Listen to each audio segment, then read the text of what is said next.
Hello बच्चों, तो आप पढ़ रहे सी बच्चों 6वीं जमात का 8वां लैसन आदि मनुख पत्थर युग स्टोन एज। तो उसके आप दो पीरीयड पढ़ चुके हैं, पैलियोलिथिक पीरीयड पुराना पत्थर युग, मीजोलिथिक पीरीयड मध्य पत्थर युग। अज आप तीसरा पीरीयड पढ़ांगे नियोलिथिक पीरीयड नवा पत्थर युग। नियोलिथिक पीरीयड नवा पत्थर युग जिहड़ा कि पत्थर युग का लास्ट फेज सी, लास्ट स्टेज सी नवा पत्थर युग। जिस टाइम भारत दे विच मीजोलिथिक पीरियड चल रहा सी, मध्य पत्थर युग चल रहा सी, उस टाइम ही भारत दे विच कुछ जगह ते और पूरे विश्व दे विच कुछ जगह ते जिहड़े ने नियोलिथिक पीरीयड दे टाइम पीरियड दियां कुछ स्टेजिज मिलियां ने, कुछ साइट्स मिलियां ने। तां आपां ये नहीं कह सकते भी जदों मीजोलिथिक पीरीयड खत्म होया, मध्य पत्थर युग खत्म होया, उदों ही नवा पत्थर युग शुरू होया। इस तरह नहीं सी बच्चों, जदों मध्य पत्थर युग चल रहा सी उस टाइम ही कुछ जगह ते जिहड़ा वो नवा पत्थर युग स्टार्ट हो चुकिया सी, जिहड़ा कि लगभग बन्निया जाता है 9000 साल पहला इसकी जिहड़ी शुरुआत हुई और अज तो 3000 साल पहला तक ये पीरीयड है जिहड़ा वो चलिया नवा पत्थर युग नियोलिथिक पीरीयड। तो इस दे विच बहुत ज़्यादा चेंजिज आईयां मनुख दे विच, काफ़ी ज़्यादा बदलाव आए।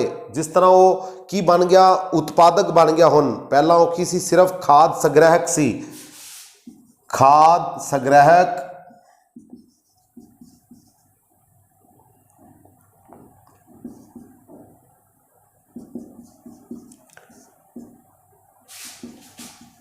यानी कि फूड गैदरिंग।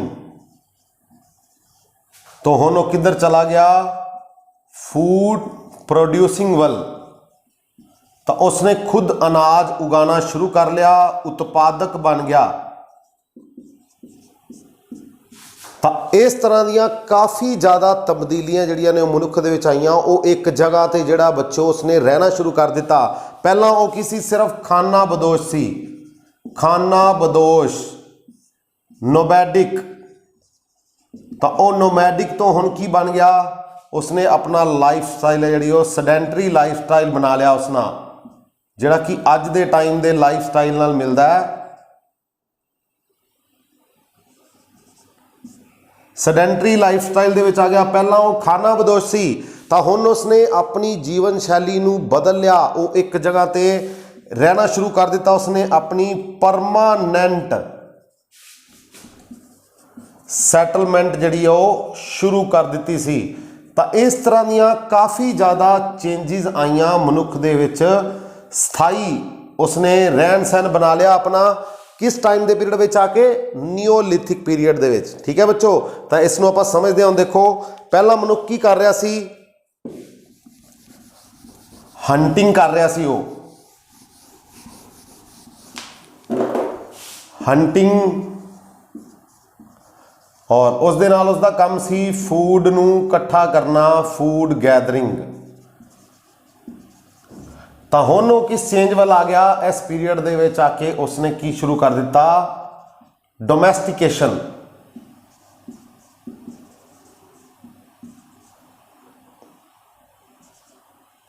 किन्ना दी, एनीमल्स दी, एनीमल हसबेंडरी दे वाल उसका ध्यान होया। पहला वो हंटिंग कर रहा सी, शिकार तो हुण भी कर रहा है। तो उसका मुख्य काम होंदा सी, मुख्य काम सी सिर्फ से सिर्फ भोजन नूं इकट्ठा करना। हुण उसने अपना ध्यान कित्थे दिता, डोमैस्टिकेशन वाल दिता, एनीमल्स दी और प्लांट्स दी। तब उसने खुद अनाज उगाना शुरू कर दिता और जानवरां नूं पालना शुरू कर दिता। तो उसकी लाइफ दे विच ये चेंजिज कदों आईयां, नियोलिथिक पीरीयड दे विच। तो जदों उसने डोमैस्टिकेशन शुरू की, प्लांट्स दी, एनीमल्स दी, प्लांट्स और एनीमल्स। तो जो उसने भोजन नूं उगाना शुरू किया,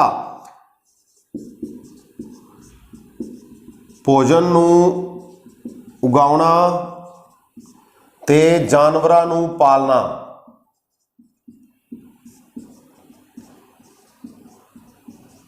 तो इसकी उसने जो शुरुआत की, तो हुण की हो गया, जदों उसने भोजन नूं उगाना शुरू किया तो वो एक जगह ते रहन लग पिया, स्थिर हो गया, स्थाई बंदोबस्त कर लिया उसने अपना। ਉਹ ਛੋਟੇ ਛੋਟੇ ਘਰ ਬਣਾ ਕੇ ਰਹਿਣ ਲੱਗ ਪਿਆ। ਛੋਟੇ ਛੋਟੇ ਘਰ, ਝੋਪੜੀਆਂ, ਜਿਸ ਨੂੰ ਆਪਾਂ ਝੋਪੜੀਆਂ ਕਹਿ ਸਕਦੇ ਹਾਂ, ਝੋਪੜੀਆਂ ਦੀ ਸ਼ੇਪ ਵਿੱਚ ਔਰ ਸਰਕਲ ਦੀ ਸ਼ੇਪ ਦੇ ਵਿੱਚ। ਤਾਂ ਉਸਨੇ ਇਹ ਆਪਣੀ ਪਰਮਾਨੈਂਟ ਸੈਟਲਮੈਂਟ ਕੀਤੀ। ਤਾਂ ਉਸਨੇ ਜਦੋਂ ਭੋਜਨ ਉਗਾਉਣਾ ਸ਼ੁਰੂ ਕੀਤਾ ਤਾਂ ਉਸ ਨੂੰ ਭੋਜਨ ਨੂੰ ਸਟੋਰ ਕਰਨ ਦੇ ਲਈ ਕੀ ਚਾਹੀਦਾ ਸੀ? ਗ੍ਰੇਨਰੀਜ਼, ਤਾਂ ਯਾਨੀ ਕਿ ਸਟੋਰੇਜ ਅਨਾਜ ਦੀ। ਤਾਂ ਉਸਨੇ ਅਨਾਜ ਨੂੰ ਜਿਹੜਾ ਹੁਣ ਕੀ ਕਰਨਾ ਸ਼ੁਰੂ ਕਰ ਦਿੱਤਾ? ਸਟੋਰ ਕਰਨਾ ਸ਼ੁਰੂ ਕਰ ਦਿੱਤਾ ਆਉਣ ਵਾਲੇ ਸਮੇਂ ਦੇ ਲਈ। ਪਹਿਲਾਂ ਉਸਨੇ ਭੋਜਨ ਨੂੰ ਉਗਾਉਣਾ ਸ਼ੁਰੂ ਕੀਤਾ, ਫਿਰ ਉਸਨੂੰ ਪਤਾ ਲੱਗਿਆ ਵੀ ਮੈਨੂੰ ਭੋਜਨ ਨੂੰ ਕੀ ਕਰਨਾ ਪਏਗਾ? ਸਟੋਰ ਵੀ ਕਰਨਾ ਪਏਗਾ। ਤਾਂ ਉਸਨੇ ਗ੍ਰੇਨਰੀਜ਼ ਬਣਾਈਆਂ, ਸਟੋਰੇਜ ਬਣਾਈਆਂ, ਤਾਂ ਅਨਾਜ ਨੂੰ ਸਟੋਰ ਕਰਨਾ ਸ਼ੁਰੂ ਕਰ ਦਿੱਤਾ। ਛੋਟੇ ਛੋਟੇ ਘਰਾਂ ਵਿੱਚ ਉਹ ਰਹਿਣ ਲੱਗ ਗਿਆ ਇੱਕ ਜਗ੍ਹਾ ਦੇ ਉੱਪਰ। ਤਾਂ ਉਸਦਾ ਜਿਹੜਾ ਲਾਈਫ ਸਟਾਈਲ ਹੈ ਉਹ ਸੈਡੈਂਟਰੀ ਲਾਈਫ ਸਟਾਈਲ ਹੋ ਗਿਆ। ਪਹਿਲਾਂ ਉਹ ਕੀ ਸੀ? ਖਾਨਾ ਬਦੋਸ਼, ਨੋਮੈਡਿਕ ਸੀ। ਖਾਨਾ ਬਦੋਸ਼, ਇੱਕ ਜਗ੍ਹਾ ਤੋਂ ਦੂਸਰੀ ਜਗ੍ਹਾ ਤੇ ਉਹ ਘੁੰਮਦਾ ਰਹਿੰਦਾ ਸੀ। ਠੀਕ ਹੈ। ਤਾਂ ਹੁਣ ਉਸਨੇ ਇਸ ਲਾਈਫ ਸਟਾਈਲ ਨੂੰ ਛੱਡ ਕੇ ਸੈਡੈਂਟਰੀ ਲਾਈਫ ਸਟਾਈਲ ਅਪਣਾ ਲਿਆ। ਇੱਕ ਜਗ੍ਹਾ ਤੇ ਉਹ ਰਹਿਣ ਲੱਗ ਗਿਆ, ਭੋਜਨ ਉਗਾਉਣ ਲੱਗ ਗਿਆ, ਉਸ ਨੂੰ ਸਟੋਰ ਕਰਨ ਲੱਗ ਗਿਆ। ਤਾਂ ਇਸ ਟਾਈਮ ਦੀ ਇੱਕ ਇੰਪੋਰਟੈਂਟ ਜਿਹੜੀ ਡਿਸਕਵਰੀ ਉਹ ਸੀ ਵੀਲ। ਹਾਂਜੀ, ਵੀਲ, ਪਹੀਏ ਦੀ ਖੋਜ। ਤਾਂ ਇਸ ਟਾਈਮ ਦੇ ਵਿੱਚ ਆ ਕੇ ਉਸਨੇ ਪਹੀਏ ਦੀ ਖੋਜ ਕੀਤੀ ਔਰ ਉਸ ਤੋਂ ਬਾਅਦ ਪਹੀਏ ਦੀ ਖੋਜ ਦੇ ਨਾਲ ਹੀ ਉਸਨੇ ਚੱਕ ਬਣਾਇਆ, ਚੱਕ, ਪੋਟਰ ਵੀਲ। ਤਾਂ ਇਸ ਟਾਈਮ ਦੀ ਇੱਕ ਇੰਪੋਰਟੈਂਟ ਡਿਸਕਵਰੀ ਹੈ ਉਹ ਹੈ ਪੋਟਰੀ। ਹਾਂਜੀ, ਤਾਂ ਮਿੱਟੀ ਦੇ ਬਰਤਨ ਜਿਹੜੇ ਨੇ ਉਸਨੇ ਉਹ ਬਣਾਉਣੇ ਸ਼ੁਰੂ ਕਰ ਦਿੱਤੇ। ਮਿੱਟੀ ਦੇ ਬਰਤਨ, ਪੋਟਰੀ। ਤਾਂ ਚੱਕ, ਕੁਮਹਾਰ ਵਾਲਾ ਚੱਕ ਜਿਸ ਨੂੰ ਕਿਹਾ ਜਾਂਦਾ ਬੱਚੋ, ਪੋਟਰ ਵੀਲ। ਤਾਂ ਉਸ ਨੂੰ ਉਸਨੇ ਚੱਕ ਨੂੰ ਬਣਾ ਕੇ ਮਿੱਟੀ ਦੇ ਭਾਂਡੇ ਬਣਾਉਣੇ ਸ਼ੁਰੂ ਕਰ ਦਿੱਤੇ। ਕਿਸ ਚੀਜ਼ ਦੇ ਲਈ? ਕਿਉਂਕਿ ਅਨਾਜ ਨੂੰ ਉਹ ਸਟੋਰ ਕਰ ਰਿਹਾ ਸੀ। ਤਾਂ ਹੁਣ ਸਟੋਰ ਕਰ ਰਿਹਾ ਤਾਂ ਉਸ ਨੂੰ ਖਾਣ ਦੇ ਲਈ, ਈਟਿੰਗ, ਡਰਿੰਕਿੰਗ ਔਰ ਕੁਕਿੰਗ। ਤਾਂ ਇਹਨਾਂ ਚੀਜ਼ਾਂ ਦੇ ਲਈ ਉਸ ਨੂੰ ਕੀ ਚਾਹੀਦਾ ਸੀ ਬੱਚੋ? ਬਰਤਨਾਂ ਦੀ ਜ਼ਰੂਰਤ ਸੀ, ਖਾਣਾ ਖਾਣ ਵਾਸਤੇ, ਖਾਣਾ ਬਣਾਉਣ ਵਾਸਤੇ, ਪਾਣੀ ਨੂੰ ਪੀਣ ਵਾਸਤੇ। ਤਾਂ ਉਸਨੇ ਮਿੱਟੀ ਦੇ ਜਿਹੜੇ ਭਾਂਡੇ ਨੇ ਉਹ ਬਣਾਉਣੇ ਸ਼ੁਰੂ ਕਰ ਦਿੱਤੇ। ਪੋਟਰ ਵੀਲ, ਚੱਕ ਜਿਸ ਨੂੰ ਕਿਹਾ ਜਾਂਦਾ ਕੁਮਹਾਰ ਦਾ ਚੱਕ। ਤਾਂ ਕੁਮਹਾਰ ਦੀ ਤਰ੍ਹਾਂ ਉਸਨੇ ਗੋਲ ਪਹੀਏ ਦੇ ਉੱਪਰ ਭਾਂਡੇ ਬਣਾਉਣੇ ਸ਼ੁਰੂ ਕਰ ਦਿੱਤੇ ਜਿਸ ਦੇ ਵਿੱਚ ਉਹ ਅਨਾਜ ਨੂੰ ਕੀ ਕਰਦਾ ਸੀ? ਸਟੋਰ ਕਰਦਾ ਸੀ ਔਰ ਕੁਕਿੰਗ ਵੀ ਕਰਦਾ ਸੀ, ਈਟਿੰਗ ਵੀ ਕਰਦਾ ਸੀ ਔਰ ਡਰਿੰਕਿੰਗ ਵੀ ਕਰਦਾ ਸੀ। ਔਰ ਇੱਕ ਜਗ੍ਹਾ ਤੇ ਉਸਨੇ ਰਹਿਣਾ ਸ਼ੁਰੂ ਕਰ ਦਿੱਤਾ। ਝੋਪੜੀਆਂ ਦੇ ਵਿੱਚ ਉਹ ਰਹਿੰਦਾ ਸੀ, ਸਰਕਲ ਬਣਾ ਕੇ ਰਹਿੰਦਾ ਸੀ ਔਰ ਐਨੀਮਲਸ ਨੂੰ ਉਸਨੇ ਜਿਹੜਾ ਪਾਲਣਾ ਵੀ ਸ਼ੁਰੂ ਕਰ ਦਿੱਤਾ। ਇੱਥੇ ਆ ਕੇ ਬੱਚੋ ਇਹ ਤਾਂ ਸੀ ਉਸਨੇ ਅਨਾਜ ਨੂੰ, ਭੋਜਨ ਨੂੰ ਉਗਾਉਣਾ ਸ਼ੁਰੂ ਕੀਤਾ, ਆਪਣਾ ਸਥਾਈ ਬੰਦੋਬਸਤ ਕਰ ਲਿਆ, ਸੈਡੈਂਟਰੀ ਲਾਈਫ ਸਟਾਈਲ ਬਣਾ ਲਿਆ। ਅੱਜ ਦੇ ਟਾਈਮ ਦਾ ਲਾਈਫ ਸਟਾਈਲ, ਇੱਕ ਜਗ੍ਹਾ ਤੇ ਰਹਿਣਾ ਸ਼ੁਰੂ ਕੀਤਾ, ਫਿਰ ਅਨਾਜ ਨੂੰ ਸਟੋਰ ਕਰਨਾ ਸ਼ੁਰੂ ਕੀਤਾ ਔਰ ਉਸ ਤੋਂ ਬਾਅਦ ਜਦੋਂ ਪਹੀਏ ਦੀ ਖੋਜ ਹੋਈ ਇਸ ਟਾਈਮ ਦੇ ਵਿੱਚ ਤਾਂ ਉਸਨੇ ਚੱਕ ਬਣਾਇਆ, ਪੋਟਰ ਵੀਲ ਜਿਸ ਨੂੰ ਕਿਹਾ ਜਾਂਦਾ ਹੈ। ਤਾਂ ਉਸ ਤੋਂ ਉਸਨੇ ਕੀ ਬਣਾਏ? ਮਿੱਟੀ ਦੇ ਭਾਂਡੇ ਬਣਾਏ। ਮਿੱਟੀ ਦੇ ਭਾਂਡਿਆਂ ਵਿੱਚ ਉਹ ਕੁਕਿੰਗ ਕਰਦਾ ਸੀ, ਖਾਣੇ ਨੂੰ ਬਣਾਉਂਦਾ ਸੀ, ਖਾਣਾ ਖਾਂਦਾ ਸੀ, ਪੀਣ ਵਾਸਤੇ ਬਰਤਨ ਬਣਾਏ ਉਸਨੇ। ਤਾਂ ਇਸ ਤਰ੍ਹਾਂ ਉਸ ਦੀ ਜਿਹੜੀ ਲਾਈਫ ਹੈ, ਲਾਈਫ ਸਟਾਈਲ ਹੈ ਉਹ ਜਿਹੜਾ ਸੈਡੈਂਟਰੀ ਲਾਈਫ ਸਟਾਈਲ ਬਣ ਗਿਆ, ਅੱਜ ਦੇ ਟਾਈਮ ਨਾਲ ਮਿਲਦਾ ਜੁਲਦਾ। ਤਾਂ ਹੁਣ ਉਸਨੇ ਐਨੀਮਲਸ ਵੱਲ ਧਿਆਨ ਦਿੱਤਾ, ਜਾਨਵਰਾਂ ਨੂੰ ਪਾਲਣਾ ਸ਼ੁਰੂ ਕੀਤਾ। ਤਾਂ ਅਗਰ ਜਾਨਵਰਾਂ ਦੀ ਗੱਲ ਕਰੀਏ ਤਾਂ ਸਭ ਤੋਂ ਪਹਿਲਾਂ ਉਸਨੇ ਪਾਲਿਆ ਸੀ ਪਾਲਤੂ ਜਿਹੜਾ ਜਾਨਵਰ ਸੀ ਉਹ ਸੀ ਡੋਗ। ਫਿਰ ਉਸਨੇ ਨਾਲ ਸ਼ੀਪ, ਕੈਟਲ, ਗੋਟ। ਤਾਂ ਡੋਗ ਨੂੰ ਉਸਨੇ ਸਭ ਤੋਂ ਪਹਿਲਾਂ ਪਾਲਿਆ। ਜੋ ਸਬੂਤ ਮਿਲਦੇ ਨੇ, ਐਵੀਡੈਂਸ ਮਿਲਦੇ ਨੇ ਉਸ ਟਾਈਮ ਦੇ, ਤਾਂ ਡੋਗ ਜਿਹੜਾ ਸਭ ਤੋਂ ਪਹਿਲਾਂ ਉਸਨੇ ਪਾਲਿਆ। ਸ਼ੀਪ, ਭੇਡ, ਕੈਟਲ, ਗਾਵਾਂ, ਗੋਟ, ਬੱਕਰੀਆਂ। ਤਾਂ ਇਹਨਾਂ ਨੂੰ ਉਹ ਪਾਲਦਾ ਸੀ, ਇਹਨਾਂ ਨੂੰ ਬਰੀਡ ਕਰਦਾ ਸੀ, ਇਹਨਾਂ ਦੇ ਨੈਚੁਰਲ ਹੈਬੀਟੈਂਟ ਤੋਂ ਨਿਕਾਲ ਕੇ ਉਸਨੇ ਆਪਣੇ ਕੋਲ ਰੱਖਣਾ ਸ਼ੁਰੂ ਕੀਤਾ। ਇਹਨਾਂ ਦੀ ਬਰੀਡਿੰਗ ਸ਼ੁਰੂ ਕਰਵਾਈ। ਆਉਣ ਵਾਲੇ ਸਮੇਂ ਦੇ ਲਈ ਇਹਨਾਂ ਨੂੰ ਪਾਲਣਾ ਸ਼ੁਰੂ ਕੀਤਾ। ਇਹਨਾਂ ਤੋਂ ਦੁੱਧ ਪ੍ਰਾਪਤ ਕਰਦਾ ਸੀ, ਦੁੱਧ ਔਰ ਇਹਨਾਂ ਨੂੰ ਭੋਜਨ ਦਿੰਦਾ, ਘਾਸ ਖਵਾਉਂਦਾ, ਦੁੱਧ ਪ੍ਰਾਪਤ ਕਰਦਾ ਔਰ ਇਹਨਾਂ ਦੀ ਬਰੀਡਿੰਗ ਕਰਾਉਂਦਾ। ਇਹਨਾਂ ਦੀਆਂ ਨਵੀਆਂ ਨਸਲਾਂ ਪੈਦਾ ਹੋਣੀਆਂ ਸ਼ੁਰੂ ਹੋ ਗਈਆਂ। ਤਾਂ ਇਸ ਤਰ੍ਹਾਂ ਹੌਲੀ ਹੌਲੀ ਜਿਹੜਾ ਜੀਵਨ ਹੈ, ਉਹ ਲਾਈਫ ਸਟਾਈਲ ਹੈ ਜਿਹੜਾ ਉਹ ਸੈਡੈਂਟਰੀ ਬਣ ਗਿਆ, ਸਥਿਰ ਲਾਈਫ ਸਟਾਈਲ ਬਣ ਗਿਆ। ਕਿਸ ਟਾਈਮ ਦੇ ਵਿੱਚ ਆ ਕੇ? ਨਿਓਲਿਥਿਕ ਪੀਰੀਅਡ ਦੇ ਵਿੱਚ ਆ ਕੇ। ਤਾਂ ਹੁਣ ਇਸ ਤੋਂ ਬਾਅਦ ਜਿਹੜਾ ਕੁਝ ਇੰਪੋਰਟੈਂਟ ਜਿਹੜੀਆਂ ਨੇ ਸਾਈਟਸ ਮਿਲੀਆਂ ਨੇ ਭਾਰਤ ਦੇ ਵਿੱਚ, ਇੰਪੋਰਟੈਂਟ ਸਾਈਟਸ ਦੀ ਗੱਲ ਕਰੀਏ ਇਸ ਟਾਈਮ ਦੀਆਂ, ਤਾਂ ਉਹ ਕੁਝ ਮਿਲੀਆਂ ਨੇ ਭਾਰਤ ਦੇ ਵਿੱਚ।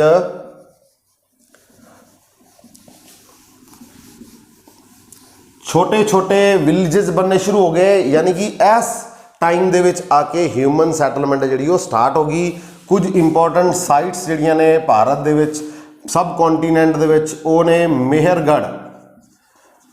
ਤਾਂ ਮੇਹਰਗੜ੍ਹ ਜਿਹੜਾ ਉਹ ਹੁਣ ਹੈਗਾ ਬਲੋਚਿਸਤਾਨ ਦੇ ਵਿੱਚ।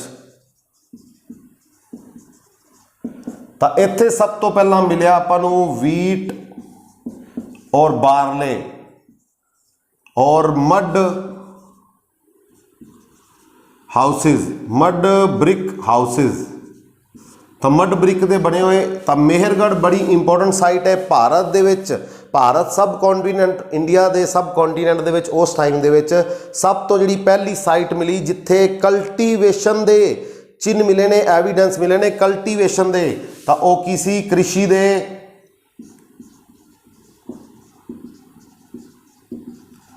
ਖੇਤੀ ਦੇ ਸਭ ਤੋਂ ਪਹਿਲੇ ਸਬੂਤ। ਤਾਂ ਕਲਟੀਵੇਸ਼ਨ ਦੇ ਇੱਕ ਸਬੂਤ ਸਭ ਤੋਂ ਪਹਿਲਾਂ ਕਿੱਥੇ ਮਿਲੇ ਨੇ? ਮੇਹਰਗੜ੍ਹ ਤੋਂ। ਔਰ ਸਭ ਤੋਂ ਜ਼ਿਆਦਾ ਸਬੂਤ ਵੀ ਇੱਥੇ ਮਿਲੇ ਨੇ। ਇਹ ਹੁਣ ਕਿੱਥੇ ਹੈਗਾ? ਬਲੂਚਿਸਤਾਨ ਦੇ ਵਿੱਚ ਹੈ। ਇਸੇ ਕਰਕੇ ਬਲੂਚਿਸਤਾਨ ਨੂੰ ਬ੍ਰੈਡ ਬਾਸਕਟ ਵੀ ਕਿਹਾ ਜਾਂਦਾ ਸੀ ਉਸ ਟਾਈਮ, ਬ੍ਰੈਡ ਬਾਸਕਟ।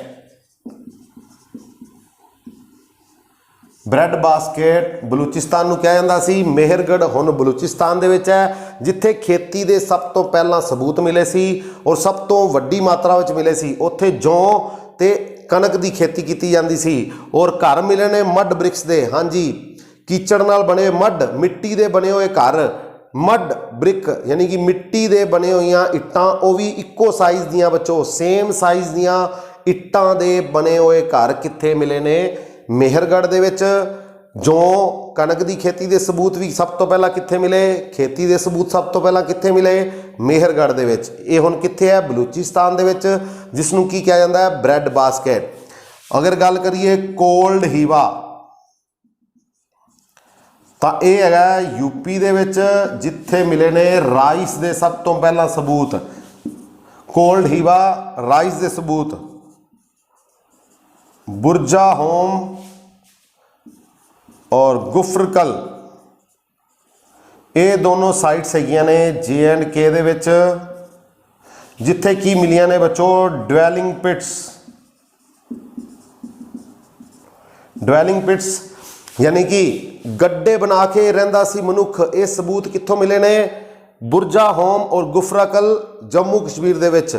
ਗੱਡੇ ਬਣਾ ਕੇ, ਗੱਡੇ यानी कि विच जमीन दे धरती दे विच गड्ढे बना के, छोटे छोटे गड्ढे बना के रहिंदा सी। कौन? मनुख रहिंदा सी। ये सबूत कित्थों मिले ने? बुरजा होम और गुफराकुल जम्मू कश्मीर दे विच। डवैलिंग पिट्स यानी कि छोटे छोटे गड्ढे जिहड़े ने वो बना के रहिंदा सी गर्मी सर्दी तो बचन वास्ते। तां ये चीज़ां कित्थों मिलियां ने? ये एविडेंस कित्थों मिले ने? J&K जम्मू कश्मीर दे बुरज होम और गुफराकुल। बुरज होम तो हाँ जी, ਤਾਂ dogs breed with his master, ਤਾਂ ਕੁੱਤੇ ਨੂੰ ਉਸ ਦੇ ਮਾਸਟਰ ਦੇ ਨਾਲ ਹੀ, ਉਸ ਦਾ ਜਿਹੜਾ ਉਸ ਨੂੰ ਪਾਲਣ ਵਾਲਾ ਸੀ ਉਸ ਦੇ ਨਾਲ ਹੀ ਦਫਨਾਇਆ ਗਿਆ। ਇਹ ਵਾਲੇ ਸਬੂਤ ਵੀ ਮਿਲੇ ਨੇ ਕਿੱਥੋਂ? ਬੁਰਜਾ ਹੋਮ ਤੋਂ। ਠੀਕ ਹੈ ਬੱਚੋ, ਕੁੱਤੇ ਨੂੰ ਆਪਣੇ ਮਾਲਕ ਦੇ ਨਾਲ ਹੀ ਦਫਨਾਇਆ ਗਿਆ। ਇਹ ਵਾਲੇ ਸਬੂਤ ਕਿੱਥੋਂ ਮਿਲੇ ਹੈ? ਬੁਰਜਾ ਹੋਮ ਤੋਂ। ਡਵੈਲਿੰਗ ਪਿਟਸ ਮਿਲੀਆਂ ਨੇ, ਪਿਟ ਹਾਊਸਿਸ ਜਿਨ੍ਹਾਂ ਨੂੰ ਕਿਹਾ ਜਾਂਦਾ ਸੀ, ਗੱਡੇ ਬਣਾ ਕੇ ਮਨੁੱਖ ਰਹਿੰਦਾ ਸੀ। ਤਾਂ ਇਹ ਵੀ ਕਿੱਥੋਂ ਮਿਲੇ ਨੇ? ਬੁਰਜਾ ਹੋਮ ਔਰ ਗੁਫਰਕੁਲ ਤੋਂ। दाउजली हैडिंग, ਤਾਂ ਇਹ ਹੈਗਾ ਅਸਮ ਦੇ ਵਿੱਚ। ਤਾਂ ਇੱਥੋਂ ਵੀ ਨਿਓਲਿਥਿਕ ਸਾਈਟਸ ਕੁਝ ਮਿਲੀਆਂ ਨੇ ਭਾਰਤ ਦੇ ਵਿੱਚ। ਔਰ ਚਿਰਾਂਦ, ਇਹ ਹੈਗਾ ਬਿਹਾਰ ਦੇ ਵਿੱਚ ਬੱਚੋ। ਇੱਥੋਂ ਕੀ ਮਿਲੇ ਨੇ? Bone tools. ਬੋਨ ਟੂਲਸ ਹੱਡੀਆਂ ਦੇ ਬਣੇ ਹੋਏ ਔਜ਼ਾਰ, ਤਾਂ ਉਹ ਕਿੱਥੋਂ ਮਿਲੇ ਨੇ? ਭਾਰਤ ਦੇ ਚਿਰਾਂਦ ਸਾਈਟ ਤੋਂ, ਜਿਹੜੀ ਕਿ ਬਿਹਾਰ ਦੇ ਵਿੱਚ ਹੈ। ਤਾਂ ਇਹ ਕੁਝ 5-6 ਇੰਪੋਰਟੈਂਟ ਸਾਈਟਸ ਨੇ ਜਿਹੜੀਆਂ ਕਿ ਭਾਰਤ ਦੇ ਵਿੱਚ ਨੀਓਲਿਥਿਕ ਪੀਰੀਅਡ ਦੇ ਨਾਲ ਸੰਬੰਧ ਰੱਖਦੀਆਂ ਨੇ। ਖੇਤੀ ਦੇ ਸਭ ਤੋਂ ਪਹਿਲੇ ਸਬੂਤ ਮੇਹਰਗੜ੍ਹ ਵਿੱਚ, ਜਿਹੜਾ ਕਿ ਹੁਣ ਕਿੱਥੇ ਹੈ? ਬਲੂਚਿਸਤਾਨ ਵਿੱਚ। ਉੱਥੋਂ ਕੀ ਮਿਲਿਆ? ਬਾਰਲੇ, ਜੌਂ ਦੀ ਖੇਤੀ ਦੇ ਸਬੂਤ ਮਿਲੇ ਹੈ, ਕਣਕ ਦੀ ਖੇਤੀ ਦੇ ਮਿਲੇ ਹੈ। ਔਰ ਮੱਡ ਬ੍ਰਿਕਸ, ਮਿੱਟੀ ਦੀਆਂ ਇੱਟਾਂ, ਉਹ ਵੀ ਇੱਕੋ ਸਮਾਨ ਇੱਕ ਸਾਈਜ਼ ਦੀਆਂ ਮਿੱਟੀ ਦੀਆਂ ਇੱਟਾਂ ਦੇ ਬਣੇ ਹੋਏ ਘਰ ਕਿੱਥੋਂ ਮਿਲੇ ਨੇ? ਮੇਹਰਗੜ੍ਹ ਤੋਂ। ਕੋਲਡ ਹੀਵਾ ਤੋਂ ਯੂਪੀ ਦੇ ਵਿੱਚ ਹੈ। ਇੱਥੋਂ ਕੀ ਮਿਲੇ ਨੇ? ਰਾਈਸ ਕਲਟੀਵੇਸ਼ਨ ਦੇ ਸਬੂਤ। हाँ जी, चावल की खेती के सबूत कितों मिले ने? ਕੋਲਡ ਹੀਵਾ ਤੋਂ, ਬੁਰਜਾ ਹੋਮ ਤੋਂ ਡਵੈਲਿੰਗ ਪਿਟਸ ਮਿਲੀਆਂ ਨੇ ਔਰ ਕੁੱਤੇ ਨੂੰ ਆਪਣੇ ਮਾਲਕ ਦੇ ਨਾਲ ਦਫਨਾਇਆ ਗਿਆ, ਇਹ ਸਾਈਟਸ ਮਿਲੀਆਂ ਨੇ। ਗੁਫਰਾਕੁਲ ਇਹ ਵੀ ਜੰਮੂ ਕਸ਼ਮੀਰ, ਇਹ ਦੋਨੋਂ ਸਾਈਟਸ। ਦਾਰਜਲਿੰਗ ਹਾਰਡਿੰਗ ਅਸਮ ਤੋਂ, ਇੱਥੋਂ ਕੁਝ ਚੀਜ਼ਾਂ ਮਿਲੀਆਂ ਨੇ ਜਿਹੜੀ ਕਿ ਨੀਓਲਿਥਿਕ ਪੀਰੀਅਡ ਦੇ ਨਾਲ ਸੰਬੰਧ ਰੱਖਦੀਆਂ ਨੇ। ਔਰ ਚਿਰਾਨ ਜਿੱਥੋਂ ਬੋਨ ਟੂਲ ਮਿਲੇ ਨੇ ਬਿਹਾਰ ਦੇ ਵਿੱਚ। ਤਾਂ ਇਸ ਟਾਈਮ ਦੇ ਵਿੱਚ ਵੀ ਆ ਕੇ ਨੀਓਲਿਥਿਕ ਪੀਰੀਅਡ ਦੇ ਵਿੱਚ ਵੀ ਆ ਕੇ ਮਨੁੱਖ ਦਾ ਮੇਨ ਕੰਮ ਕੀ ਸੀ? ਹੰਟਿੰਗ ਹੀ ਸੀ। ਤਾਂ ਉਹ ਹੰਟਿੰਗ ਕਿਸ ਦੇ ਨਾਲ ਕਰਦਾ ਸੀ? ਪੋਲਿਸ਼ ਟੂਲ ਦੇ ਨਾਲ, ਪੋਲਿਸ਼ ਟੂਲ ਔਰ ਬੋਨ ਟੂਲ ਦੇ ਨਾਲ। ਤਾਂ ਇਹ ਬੜਾ ਇੰਪੋਰਟੈਂਟ ਕੁਐਸਚਨ ਹੈ। ਪੋਲਿਸ਼ਡ ਟੂਲ, ਹਾਂਜੀ, ਤਾਂ ਵਧੀਆ ਤਰੀਕੇ ਦੇ ਹਲਕੇ ਹਥਿਆਰ, ਲਾਈਟ ਵੇਟ ਉਹਨੇ ਔਜ਼ਾਰ ਬਣਾਉਣੇ ਸ਼ੁਰੂ ਕਰ ਦਿੱਤੇ ਔਰ ਪੋਲਿਸ਼ ਕੀਤੇ ਹੁੰਦੇ ਸੀ, ਵਧੀਆ ਤਿੱਖੇ ਨੁਕੀਲੇ। ਤਾਂ ਉਹ ਕਿਸ ਟਾਈਮ ਦੇ ਵਿੱਚ ਆ ਕੇ ਮਿਲੇ ਨੇ? ਨੀਓਲਿਥਿਕ ਟਾਈਮ ਦੇ ਵਿੱਚ ਆ ਕੇ। ਬੋਨ ਟੂਲਸ ਵਾਲੀ ਸਾਈਟ ਭਾਰਤ ਦੇ ਵਿੱਚ ਕਿਹੜੀ ਹੈ? ਚਿਰਾਨ। ਠੀਕ ਹੈ ਬੱਚੋ। ਤਾਂ ਇਹ ਨੀਓਲਿਥਿਕ ਪੀਰੀਅਡ ਨਾਲ ਇੰਪੋਰਟੈਂਟ ਕੁਝ ਗੱਲਾਂ ਨੇ। ਇੰਪੋਰਟੈਂਟ ਜਿਹੜੀ ਵੀਲ ਦੀ ਖੋਜ ਹੈ ਇਸੇ ਟਾਈਮ ਵਿੱਚ ਹੋਈ। ਤਾਂ ਔਰ ਪੋਲਿਸ਼ ਟੂਲ ਮਿਲੇ ਨੇ। ਤਾਂ ਕੁਝ MCQs ਆਪਾਂ ਕਰਦੇ ਹਾਂ ਬੱਚੋ ਹੁਣ ਇਸ ਬੇਸ ਤੇ। ਆ ਦੇਖੋ ਕੁਝ ਕੁਐਸਚਨਸ ਨੇ ਛੋਟੇ ਛੋਟੇ ਨੀਓਲਿਥਿਕ ਪੀਰੀਅਡ ਦੇ।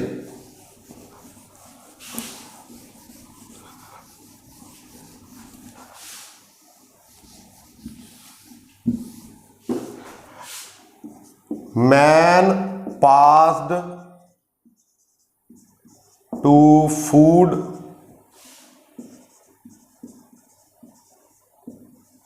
gathering stage to food producing। ਤਾਂ ਮਨੁੱਖ ਕਿਸ ਯੁੱਗ ਦੇ ਵਿੱਚ ਆ ਕੇ, ਕਿਸ ਪੀਰੀਅਡ ਦੇ ਵਿੱਚ ਆ ਕੇ ਫੂਡ ਗੈਦਰਰ ਤੋਂ, ਹਾਂਜੀ, ਖਾਦ ਸੰਗ੍ਰਹਿਰ ਤੋਂ ਕੀ ਬਣ ਗਿਆ? ਉਤਪਾਦਕ ਬਣ ਗਿਆ। ਫੂਡ ਗੈਦਰਿੰਗ ਤੋਂ ਫੂਡ ਪ੍ਰੋਡਿਊਸਿੰਗ ਸਟੇਜ ਵਿੱਚ ਆ ਗਿਆ। ਤਾਂ ਉਹ ਕਿਹੜਾ ਪੀਰੀਅਡ ਸੀ ਬੱਚੋ? ਨੀਓਲਿਥਿਕ period. wheel is an important discovery of which period? ਤਾਂ ਉਹਦਾ ਆਨਸਰ ਵੀ ਕੀ ਹੈ? ਨੀਓਲਿਥਿਕ।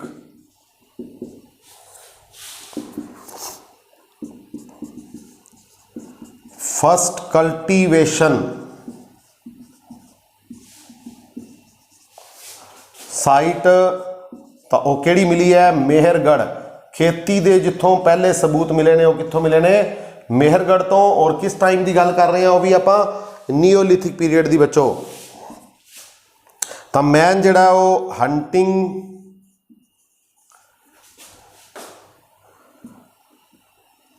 ਔਰ ਫੂਡ ਗੈਦਰਿੰਗ ਤੋਂ ਡੋਮੈਸਟੀਕੇਸ਼ਨ ਵੱਲ ਕਿਸ ਟਾਈਮ ਦੇ ਵਿੱਚ ਗਿਆ? ਨੀਓਲਿਥਿਕ ਪੀਰੀਅਡ ਦੇ ਵਿੱਚ। ਤਾਂ ਮਨੁੱਖ ਨੇ ਜਿਹੜਾ ਉਹ ਹੰਟਿੰਗ ਔਰ ਫੂਡ ਗੈਦਰਿੰਗ ਤੋਂ ਡੋਮੈਸਟੀਕੇਸ਼ਨ ਵੱਲ ਆਪਣੇ ਆਪ ਨੂੰ ਮੋੜਿਆ, ਡੋਮੈਸਟੀਕੇਸ਼ਨ ਸ਼ੁਰੂ ਕੀਤੀ ਪਲਾਂਟਸ ਦੀ, ਐਨੀਮਲਸ ਦੀ। ਤਾਂ ਉਹ ਕਿਸ ਪੀਰੀਅਡ ਦੀ ਗੱਲ ਹੈ ਹੋ ਰਹੀ ਹੈ? ਨੀਓਲਿਥਿਕ ਪੀਰੀਅਡ ਦੀ। ਵੀਲ ਕਿਸ ਟਾਈਮ ਦੀ ਇੰਪੋਰਟੈਂਟ ਡਿਸਕਵਰੀ ਹੈ? ਉਹ ਵੀ ਨੀਓਲਿਥਿਕ ਪੀਰੀਅਡ ਦੀ। ਸਭ ਤੋਂ ਪਹਿਲਾਂ ਖੇਤੀ ਦੇ ਸਬੂਤ ਕਿੱਥੇ ਮਿਲੇ ਸੀ? ਮੇਹਰਗੜ੍ਹ, ਬਲੂਚਿਸਤਾਨ, ਜਿਸ ਨੂੰ ਬ੍ਰੈਡ ਬਾਸਕਟ ਕਿਹਾ ਜਾਂਦਾ ਹੈ। ਔਰ ਮਨੁੱਖ ਜਿਹੜਾ ਉਹ ਫੂਡ ਗੈਦਰਿੰਗ ਤੋਂ ਫੂਡ ਪ੍ਰੋਡਿਊਸਿੰਗ ਸਟੇਜ ਵੱਲ ਚਲਾ ਗਿਆ ਕਿਸ ਪੀਰੀਅਡ ਵਿੱਚ? ਨੀਓਲਿਥਿਕ ਪੀਰੀਅਡ ਵਿੱਚ ਬੱਚੋ। ਇਸ ਤੋਂ ਇਲਾਵਾ ਕੁਝ ਹੋਰ ਇੰਪੋਰਟੈਂਟ ਕੁਐਸਚਨ। ਫਸਟ ਜਿਹੜੀ ਮੈਟਲ ਹੈ, ਫਸਟ ਮੈਟਲ ਗੱਲ ਕਰੀਏ ਤਾਂ ਮਨੁੱਖ ਨੇ ਸਭ ਤੋਂ ਪਹਿਲਾਂ ਕਿਸ ਧਾਤੂ ਦਾ ਪ੍ਰਯੋਗ ਕੀਤਾ ਸੀ? ਫਸਟ ਮੈਟਲ ਯੂਜ਼ਡ ਬਾਏ ਮੈਨ ਤਾਂ ਉਹ ਸੀ ਬੱਚੋ ਕੋਪਰ, ਤਾਂਬਾ।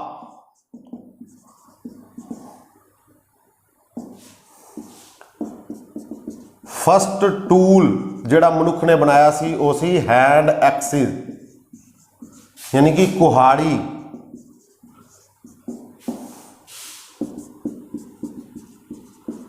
ਫਸਟ ਡੋਮੈਸਟਿਕ ਐਨੀਮਲ ਦੀ ਗੱਲ ਕਰੀਏ ਤਾਂ ਉਹ ਹੈ ਡੌਗ।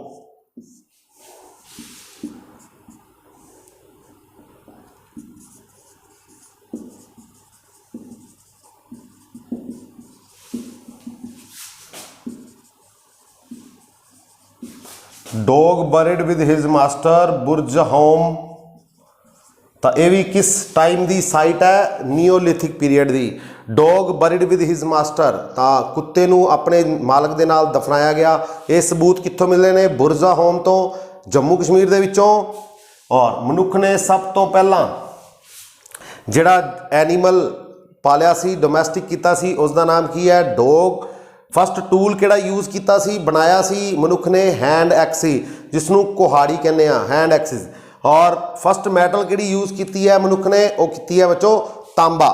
ਫਸਟ ਮੈਟਲ ਯੂਜ਼ਡ ਬਾय ਮੈਨ ਤਾਂ ਉਹ ਸੀ ਕਾਪਰ। ਠੀਕ ਹੈ ਬੱਚੋ, ਤਾਂ ਇਹ ਸੀ ਨੀਓਲਿਥਿਕ ਪੀਰੀਅਡ। ਪਹਿਲਾ ਸੀ ਪੈਲੋਲਿਥਿਕ, ਪੁਰਾਣਾ ਪੱਥਰ ਯੁੱਗ। ਫਿਰ ਆਪਾਂ ਪੜ੍ਹਿਆ ਸੀ ਮੱਧ ਪੱਥਰ ਯੁੱਗ। ਹੁਣ ਆਪਾਂ ਪੜ੍ਹਿਆ ਨਵਾਂ ਪੱਥਰ ਯੁੱਗ, ਲਾਸਟ ਸਟੇਜ ਸਟੋਨ ਏਜ ਦੀ। ਸਟੋਨ ਏਜ ਪੱਥਰ ਯੁੱਗ ਦਾ ਲਾਸਟ ਪੀਰੀਅਡ, ਤਾਂ ਉਹ ਕਿਹੜਾ ਹੈ? ਨਵਾਂ ਪੱਥਰ ਯੁੱਗ, ਨੀਓਲਿਥਿਕ ਪੀਰੀਅਡ, ਜਿਸ ਦੀ ਸ਼ੁਰੂਆਤ ਲਗਭਗ ਅੱਜ ਤੋਂ 9000 ਸਾਲ ਪਹਿਲਾਂ ਹੋਈ ਸੀ, ਯਾਨੀ ਕਿ 7000 BC ਪਹਿਲਾਂ। ਔਰ ਅੱਜ ਤੋਂ 3000 ਸਾਲ ਪਹਿਲਾਂ ਇਹ ਵਾਲਾ ਪੀਰੀਅਡ ਹੈ ਲਗਭਗ ਉਹ ਖਤਮ ਹੋ ਗਿਆ। ਇਸ ਪੀਰੀਅਡ ਦੇ ਵਿੱਚ ਆ ਕੇ ਕਾफ़ੀ ਜ਼ਿਆਦਾ ਚੇਂਜਿਸ ਹੋਈਆਂ। ਵੀਲ ਦੀ ਡਿਸਕਵਰੀ ਹੋਈ, ਪੋਟਰ ਵੀਲ ਬਣਾਇਆ, ਕੁम्हार ਦਾ ਚੱਕ ਬਣਾਇਆ, ਔਰ ਪੋਲਿਸ਼ਡ ਟੂਲਸ ਯੂਜ਼ ਕੀਤੇ। ਉਹ ਵੀ ਇਸੇ ਟਾਈਮ ਦੀ ਗੱਲ ਹੈ। ਤਾਂ ਪੋਲਿਸ਼ਡ ਟੂਲਸ